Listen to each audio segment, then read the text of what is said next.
Hello student, welcome to my channel Pratishth classes. मैं हूं मीना मिश्रा और अब हम आगे के क्वेश्चन करेंगे। Question number 32। A shopkeeper buys x books for ₹720। Number of books are X, and what is the total cost of books? That is ₹720. Now let's see the conditions. What the cost of one book in term of X? अभी यहाँ देखो कि X book का cost अगर ₹720 है तो one book का cost कितना होगा।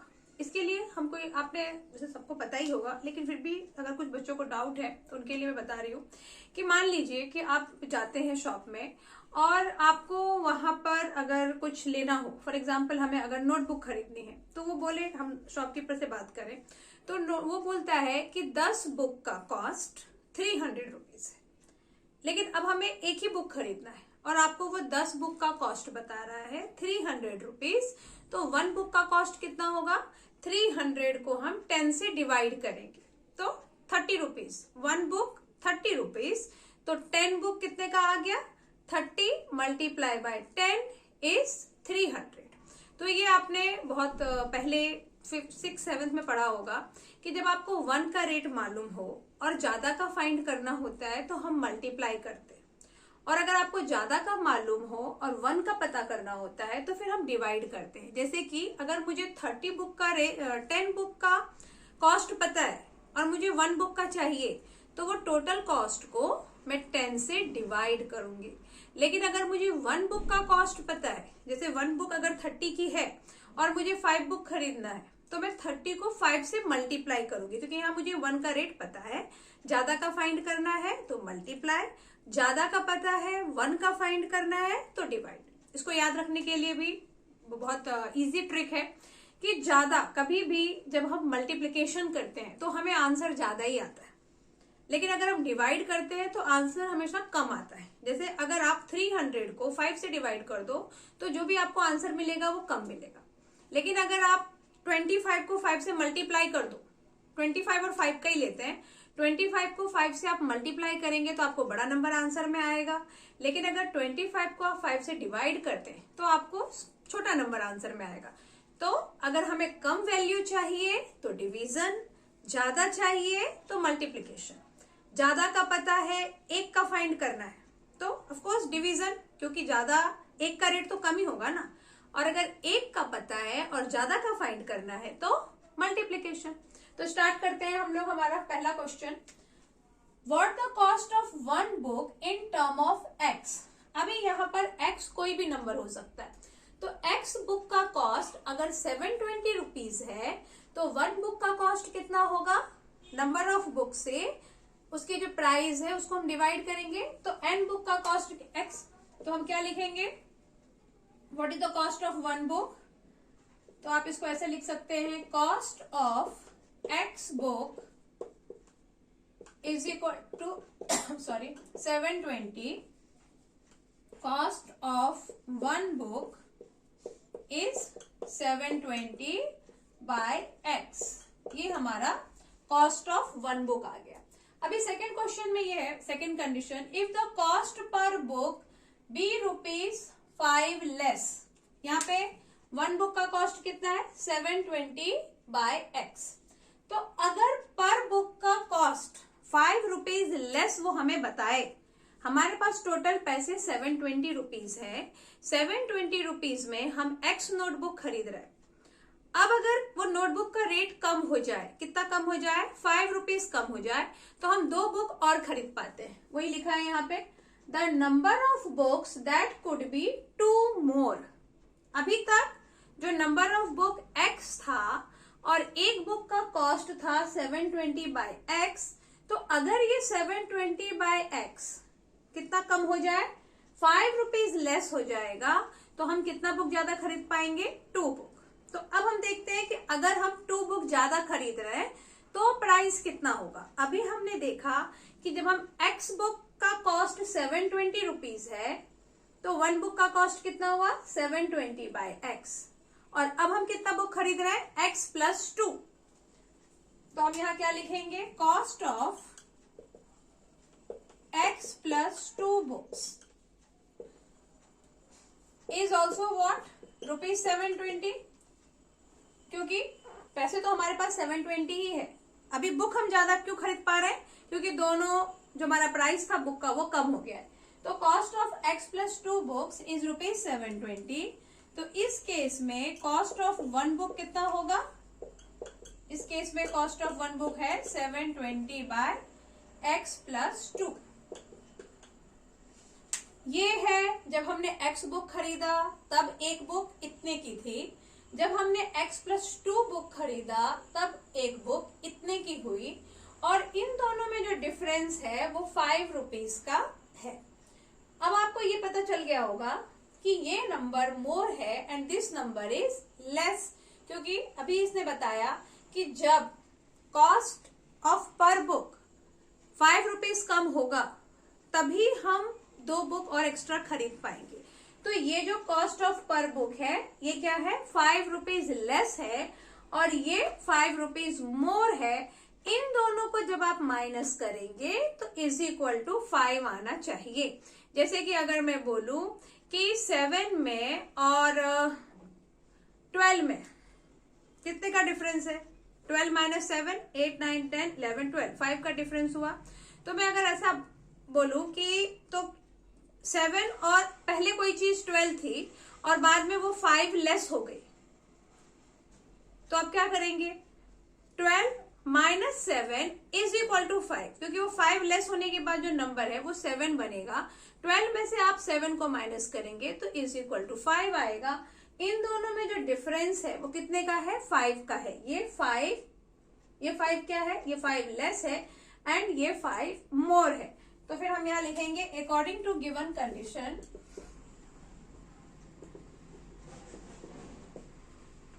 अकॉर्डिंग टू कंडीशन क्या हुआ है? This is the bigger number, क्योंकि एक बुक का कॉस्ट पहले ज्यादा था, बाद में एक बुक का कॉस्ट 5 रुपीज कम हो गया, तो ये हम बाद में लिखेंगे। और इन दोनों में डिफरेंस कितना है? 5 का। ये चीज आपको क्लियर हो गई। इससे पहले के क्वेश्चन में भी हमने ऐसा सॉल्व किया है। अब इसके बाद क्या करेंगे? क्रॉस मल्टीप्लीकेशन, ये तो सब आपको पता ही है।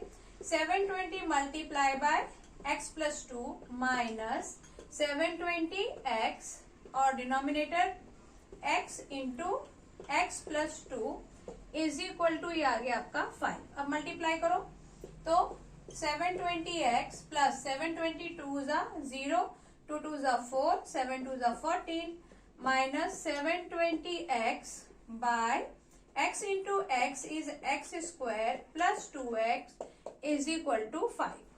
अब ये प्लस में है, ये माइनस में है, तो ये कैंसिल। 5 के नीचे आप 1 लिख लो। Then do the cross multiplication is equal to, इसको 5 से मल्टीप्लाई करेंगे तो 5x स्क्वायर प्लस 10x। और अब हम इसको क्वाड्रेटिक इक्वेशन बनाएंगे।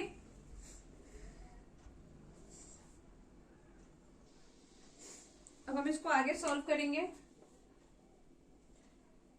इसको आप कैसे सेट कर सकते हैं? 5x स्क्वायर प्लस 10x और ये जो नंबर है इसको आप उस तरफ ले जाओ तो माइनस 1440 इज इक्वल टू 0। अब इस पूरे इक्वेशन को हम थोड़ा और स्मॉलर कर सकते हैं, डिवाइडिंग बाय 5। सो हम क्या लिखेंगे? Dividing by 5 both the side, dividing by 5 both the side.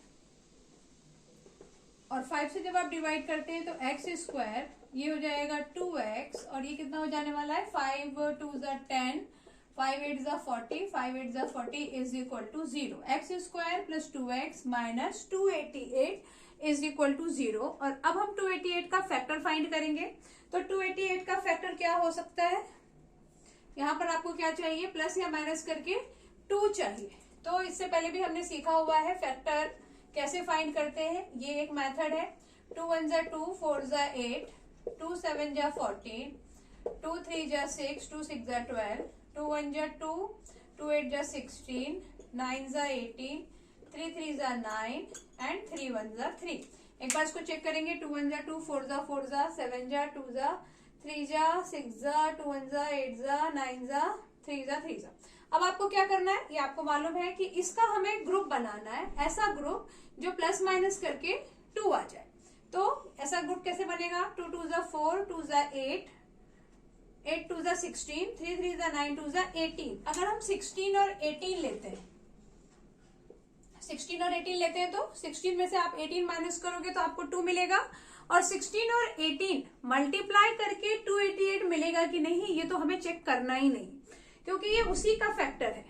तो उसके फैक्टर को अगर आप दो ग्रुप में डालते हैं और फिर उसको मल्टीप्लाई करेंगे तो ये आपको मिलना ही है।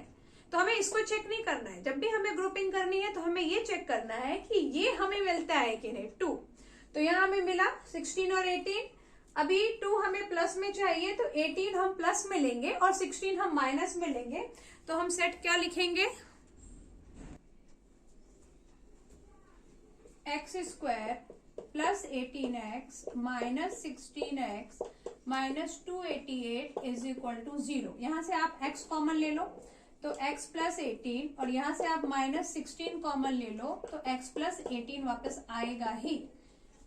यहां पर भी आपको इसको डिवाइड करके देखने की जरूरत नहीं है, क्योंकि अभी हमने देखा कि 16 और 18 को मल्टीप्लाई करके 288 आया है।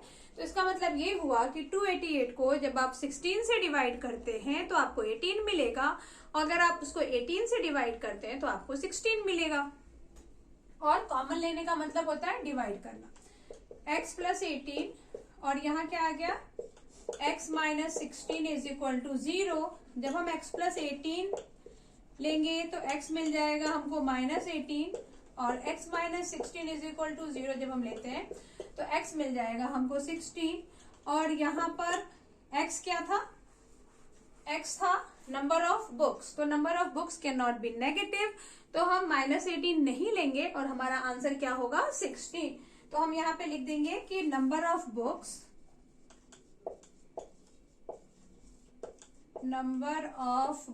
Can not be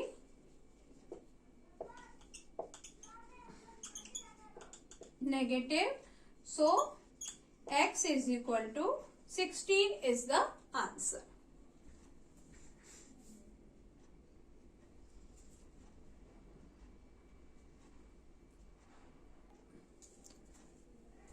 Question number 33. A fruit seller bought X apple for rupees 1200. अभी थोड़ा सा आपको लग रहा होगा कि ये क्वेश्चन भी पहले क्वेश्चन जैसा है, तो बिल्कुल तो उसके जैसा नहीं है, लेकिन बहुत कुछ उसके जैसा है।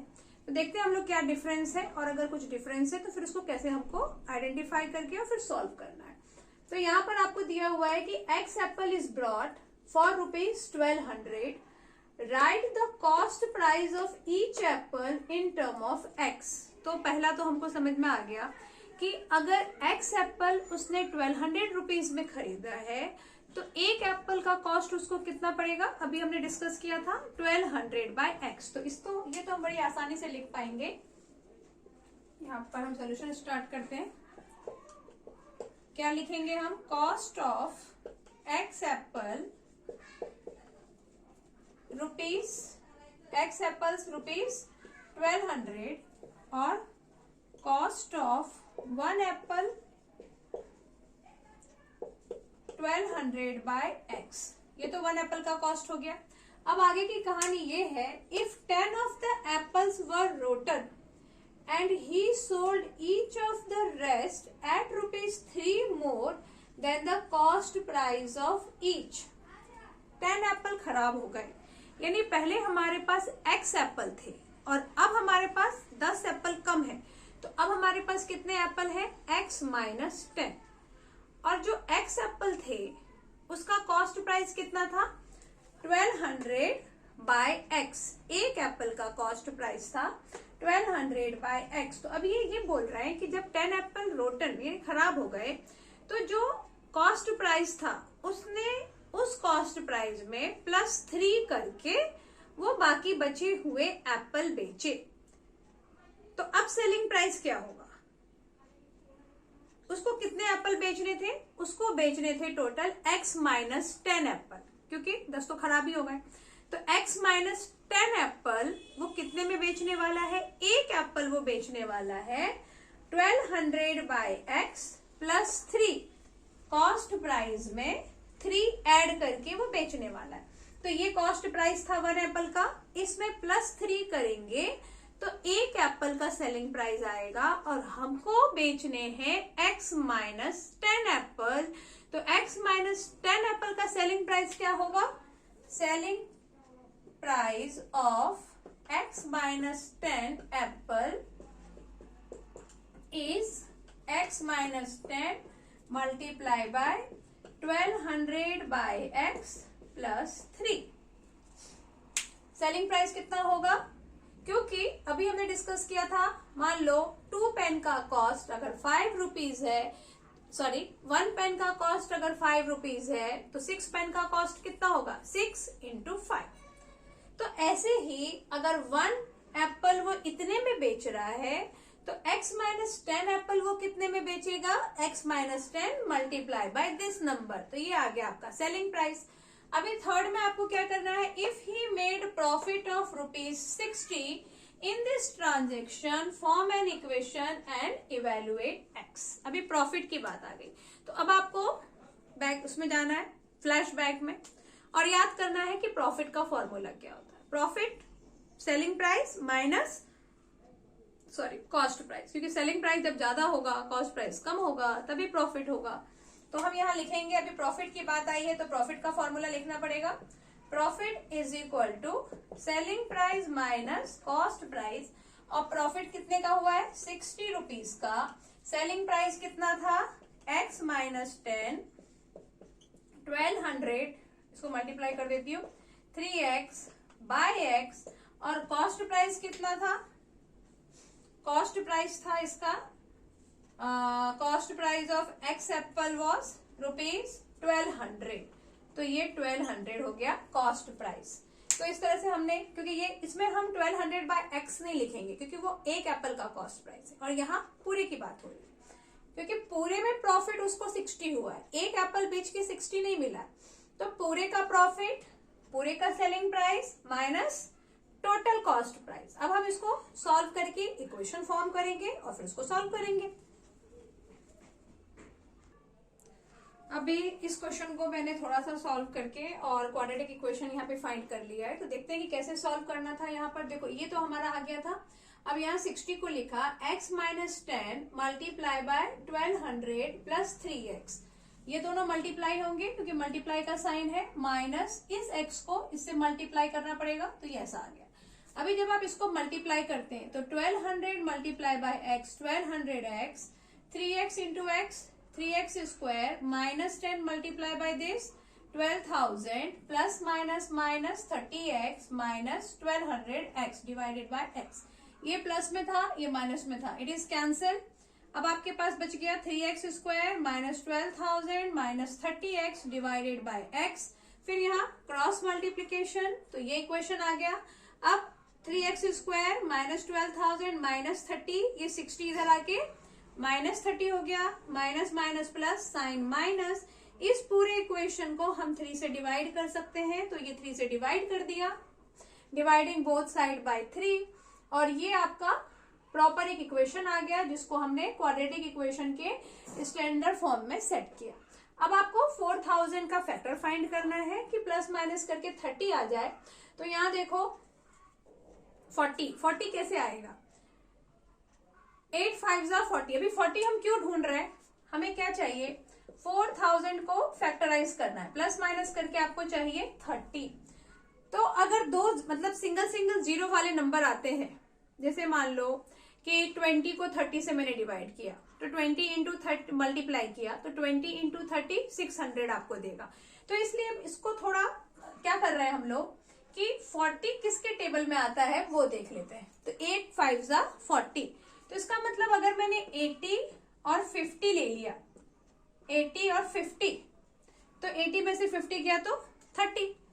तो इस तरीके से भी आप शॉर्ट फॉर्म में फैक्टराइज कर सकते हैं पूरा, उसको वो फैक्टर प्राइम फैक्टर फाइंड करके और ग्रुपिंग करने की आपको जरूरत नहीं। आप ये देखो कि ये 2 डिजिट किस में आ रहा है और बाकी उसके आगे एक एक जीरो लगा दो, तो 80 और 50 मल्टीप्लाई करके ये आ जाएगा और प्लस माइनस करके 30 आपको मिल रहा है। तो इसके फैक्टर हो गए 80 एंड 50। माइनस में चाहिए, अच्छा 80 और 50 चाहिए हमको, तो 80 हमें चाहिए माइनस में क्योंकि हमें 80 इज द बिगर नंबर, तो हम x square minus 80x plus 50x minus 4000 is equal to 0।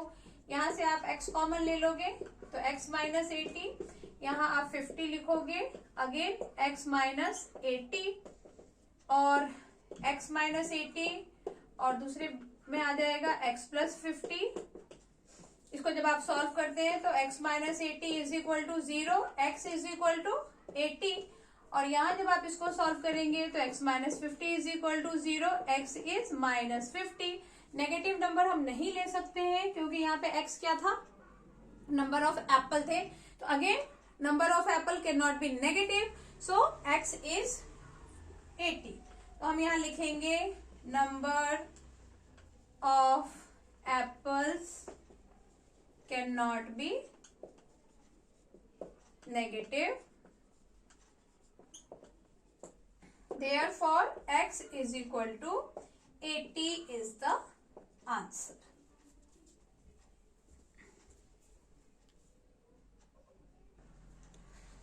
तो आज के इस लेक्चर में बस इतना ही और आगे के क्वेश्चन नेक्स्ट लेक्चर में। Thanks for watching.